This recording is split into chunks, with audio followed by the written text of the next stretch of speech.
कहानी की शुरुआत होती है और हम दो पार्क रेंजरों को देखते हैं जो पूरे जंगल की सैर कर रहे होते हैं। इनके नाम होते हैं गावी और विस्टन। ये जंगल की देखभाल करते हैं। गावी जंगल में ड्रोन भेजती है, यह देखती है कि जंगल में सब कुछ ठीक है या नहीं।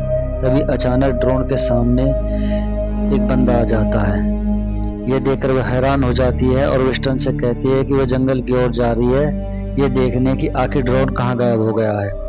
विस्टन गावी से कहता है कि जंगल में बिल्कुल ना जाए, जंगल बहुत खतरनाक है और बहुत कम लोग वहां से वापस आ गए। गावी उससे कहती है कि वहां पर जाना होगा, इसलिए वह वहां जाती है और ड्रोन को ढूंढने लगती। तभी अचानक जंगल में दो आदमी उसके सामने आ जाते हैं। उनके पास तीर धनुष होते हैं, के साथ शिकार कर रहे होते हैं। ये दोनों कौन थे आपको आगे पता चलेगा। वे बंदे वहां पर ट्रैप लगा देते हैं ताकि वहां पर कोई आने की कोशिश करे तो उससे चोट लग जाए। इधर विस्टन जब जंगल में लगे कैमरे की तरफ जाता है तो देखता है कि उसके ऊपर मिट्टी लगी हुई है।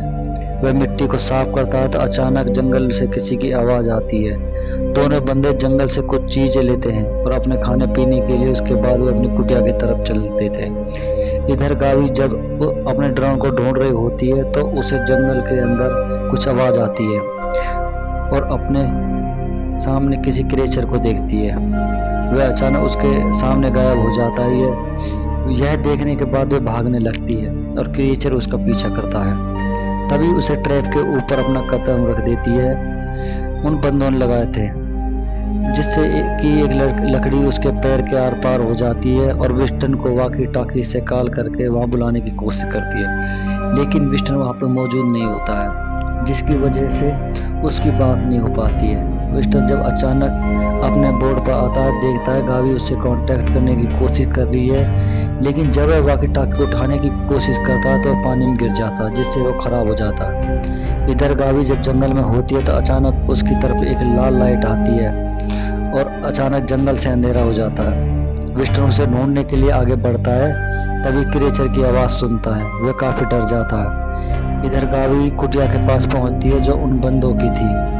वह अंदर जाती है और वहीं पर जाकर लेट जाती। जब दोनों बंदे वापस आते हैं वे उससे कुछ नहीं कहते हैं और उसकी मरहम पट्टी करते हैं। वे उसे डिनर भी देते हैं, लेकिन गावी खाना पसंद नहीं करती है। वह बहुत अजीब था, उसमें जिंदे कीड़े थे। इधर विस्टन जब गावी को ढूंढ रहा था तो अचानक एक क्रिएचर उसके सामने आ जाता, जिसका सर मशरूम की तरह था। नीचे से वह इंसान था।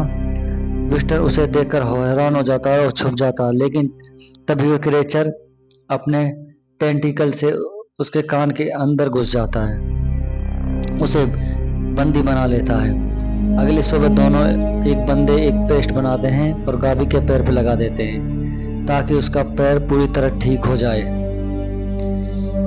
दरअसल ये दोनों बंदे कई सालों से यहाँ रह रहे होते हैं। दोनों बाप बेटे थे, बर्नेट और स्टीफन। स्टीफन बहुत ही कम बोलता था क्योंकि वह जो हमेशा अपने पिता की बातें माना करता था, जो बहुत ज्यादा सीरियस था। जब गावी की आंखें खुलती हैं तो अपने हाथ में मशरूम उगता हुआ पाती है, जिसे देखकर वह उसे प्लेग कर देती है, जिससे उसे काफी दर्द होता है। उसकी नींद खुलती है, वह देखती है कि एक सपना देख रही होती है। तभी विस्टन को कांटेक्ट करने की कोशिश करती है। विस्टन को रिप्लाई करता है। वह काफी हैरान हो जाती है, आखिर वह कहाँ पर है। इधर वह दोनों जंगल की ओर जाते हैं शिकार करने के लिए। हम देखते हैं कि इन्होंने अपने शरीर पर कुछ लगा रखा है। यह एक जंगली पिग को मारते हैं और उसका खून अपनी दाढ़ी के नीचे लगाते हैं। बर्नेट गार्ड से माफी मांगता है पिग को मारने के लिए। इधर गावी जब उस हट में होती है और उसे फ्लोर काफी बोलता है नजर आता है। जब वो वहां से लकड़ी को हटाती है तो उसके ऊपर कई सारी चीजें मिलती हैं। इनमें से एक बर्नेट की बीवी की तस्वीर भी थी। जब वह उनके आने की आवाज सुनती है तो छुपा देती है। वह बर्नेट से कहती है कि उसने अपने दोस्त की आवाज रेडियो पर सुनी थी, यानी वो जरूर जंगल में ही मौजूद है, उन्हें उसे ढूंढना होगा। बर्नेट उसे कहता है अब तक उन लोगों ने उसे पकड़ लिया होगा। उसे पूछती आखिर वह किन लोगों की बात कर रहा है। जब बर्नेट उनके बारे में उसे कुछ नहीं बताता है तो वह कहता है कि अगली सुबह वह उसे जंगल की ओर ले जाएगा। रात को वह गावी के पैर की पट्टी को हटाता है और गावी देखती है कि उसके पैर पूरी तरह ठीक हो चुका है। वह उससे पूछती आखिर उसकी बीवी को क्या हुआ। अब वह उसे बताता है कि उसकी बीवी को एक बीमारी हो गई थी जो 13 साल पहले अपने बेटे के साथ जंगल में ही शिफ्ट हो गया था। वह उससे पूछती है कि आखिर वह क्या काम करता था। उसे बताता है कि वह एक साइंटिस्ट था और उसकी बीवी एक केमिकल इंजीनियर थी। उसके खून में एक प्रॉब्लम आ गई थी जिसकी वजह से उसकी मौत हो गई थी। गावी पूछती है आखिर उसके बाद क्या हुआ। वह उसे बताता है उसके बाद वह भगवान से मिला। यह सुनकर गावी को काफी अजीब लगा। वह सोचती है कि आखिर किस बारे में बातें कर रहा है। फिर हमें विस्टन को दिखाते हैं जो एक पेड़ के नीचे लेटा हुआ है। उसके शरीर उस पेड़ से ही जुड़ते जा रहे थे जो उसके मुंह पर मशरूम निकल रहे थे, मानो उसके शरीर प्रकृति ने अपना लिया है। इधर रात को जब वह तीनों सो रहे होते हैं, अचानक उनके दरवाजे पर क्रेचर आ जाता है। वह अपने टेंटिकल से गावी पर अटैक करने की कोशिश करता है। तभी बाप बेटे उठ जाते हैं, उसका सामना करते हैं। क्रेचर अंदर आ जाता है जिसका सर मशरूम की तरह था। बर्नेट गावी से कहता है कि वह इस पेस्ट को लगा ले और कोने में ही दुबक जाए। गावी एक कोने में स्टिक खड़ी हो जाती है और क्रेचर कुछ भी नहीं देख पाता क्योंकि क्रेचर सिर्फ गंध की वजह से शिकार करता है। वे दोनों उस क्रेचर को पकड़कर उसका गला काट देते हैं जिसकी वजह से उसका खून गावी के ऊपर गिर जाता है। क्रेचर वहां से भाग निकलता है। क्रेचर वहां से भाग जाने के बाद उसकी का खून उस अच्छी तरह साफ दिखाई देने लगता है।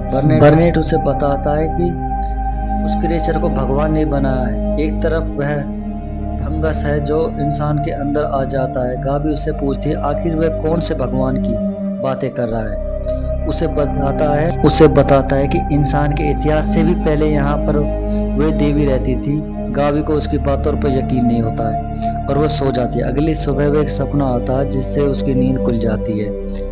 वह अपने सामने स्टीफन को पाती है जो उसे सोते हुए देख रहा था। यह देखकर वह अपना फोन निकालती है और स्टीफन को फोटो दिखाने लगती है। स्टीफन यह सब देखकर काफी हैरान हो जाता है क्योंकि उसने पहली बार ये सब चीजें देखी। तभी उसके पिता वहां पर आ जाते हैं। उसका फोन उठाकर पटक देता है। वह उसे कहता है कि वह उसके बेटे को वहां के तौर तरीके बिल्कुल न सिखाए। उसके बाद वह अपने बेटे को लेकर एक प्राचीन पेड़ के पास जाता है जो काफी विशाल था। उसके अंदर एक गड्ढा भी था। उस गड्ढे के अंदर एक क्रेचर का खून डालता है और उससे माफी मांगता है उसे मारने के लिए। लेकिन तभी उसके अंदर से आवाज आती है जिससे वह बहुत ज्यादा डर जाता है। बर्नेट उससे कहता है कि ऐसा मुमकिन नहीं हो सकता। तो पेड़ उसे 2 मशरूम देता है। वह उसे तोड़कर खाता है और अपने बेटे को भी खिलाता है। इधर गावी उस पेड़ के नीचे किताब मिलती है जो कि बहुत साल पहले उसने लिखी थी। जब वह उसे पढ़ती है तो वहां पर गया नाम की देवी के बारे में पढ़ने को मिलता है।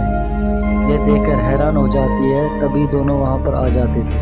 बर्नेट उससे कहता है कि उन्हें यहाँ से चलना चाहिए। स्टीफन उससे काफी लगाव हो गया था। इसके बाद वे वहां से चले जाते हैं। बर्नेट उसे लेकर नदी की ओर जाने लगता है ताकि वहां से जा सके। गावी बर्नेट से पूछती है अगर जंगल में सब कुछ ऐसा है तो वो लोग यहाँ पर क्यों हैं, वे यहाँ क्यों रह रहे हैं। बर्नेट उससे कहता है कि वो इस बात को कभी नहीं समझ पाया। तभी गावी को वहां पर स्टीफन का वॉकी टॉकी दिखता है जिसे देखकर विस्टन को जंगल में ढूंढने लगती है। बर्नेट उसे कहता है कि उन्हें यहाँ से चलना चाहिए और वह आगे जाते हैं। वह पेड़ पर लगे कैमरे को चिप निकालते हैं ताकि उसे सबूत मिल सके आखिर विस्टन के साथ हुआ क्या था। उसके बाद जब वह आगे बढ़ती है तो देखती है कि विस्टन के अंदर कई सारे मशरूम उग चुके हैं जिसे देखकर वह हैरान हो जाती है और देखती है कि विस्टन अभी भी जिंदा है। विस्टन उसे कहता है कि प्रकृति ने उसे पूरी तरह अपना लिया है। वह इस क्रिएचर में तब्दील नहीं होना चाहता बल्कि वह मरना चाहता है। तभी बर्नेट उसे एक तीर देता है जो कि उसके मुंह में घुस जाता है जिससे उसकी मौत हो जाती है। तभी वहां पर कुछ क्रिएचर आ जाते हैं जो उनका पीछा कर रहे होते हैं। वे वापस कुटिया में आ जाते हैं ताकि वे सेफ रह सके। रात को जब गावी सो रही होती है तो उसे अपने पैर पर मशरूम उगते हुए नजर आते हैं। वो बर्नेट से पूछती है अगर उसके पास कोई दवाई है तो उसे दे दो, वह इफेक्ट नहीं होना चाहती। यह सुनकर बर्नेट तुरंत वहां से चला जाता है और प्रयोग करने के लिए। तब गावी स्टीफन से उसकी माँ के बारे में पूछती। स्टीफन उसे बताता है उसकी माँ उसे छोटा बंदर बुलाया करती थी क्योंकि बचपन में वह हमेशा उछलता कूदता था। वह उसे यह भी बताता है कि उसकी माँ अभी मरी नहीं है, वह जंगल में ही रहती है। फॉरेस्ट ने उसे अपना लिया है। इधर उसके पिता प्रयोग करने के बाद उसके पेड़ के पास जाता है जहाँ पेड़ से उसे माफी मांगी थी, जिसे सुनकर वह हैरान हो जाता। इधर गावी स्टीफन से कहती है उसे यहाँ पर नहीं होना चाहिए बल्कि उसकी उम्र कॉलेज में होनी चाहिए। अगर वह इस जंगल से बाहर निकलेगा तो वहाँ पर एक बहुत बड़ी दुनिया है, उसे काफी पसंद आएगी। उसके साथ चले। यह सुनकर उसे कहता है वह अपने पिता को छोड़कर नहीं जा सकता। तभी बर्नेट वहाँ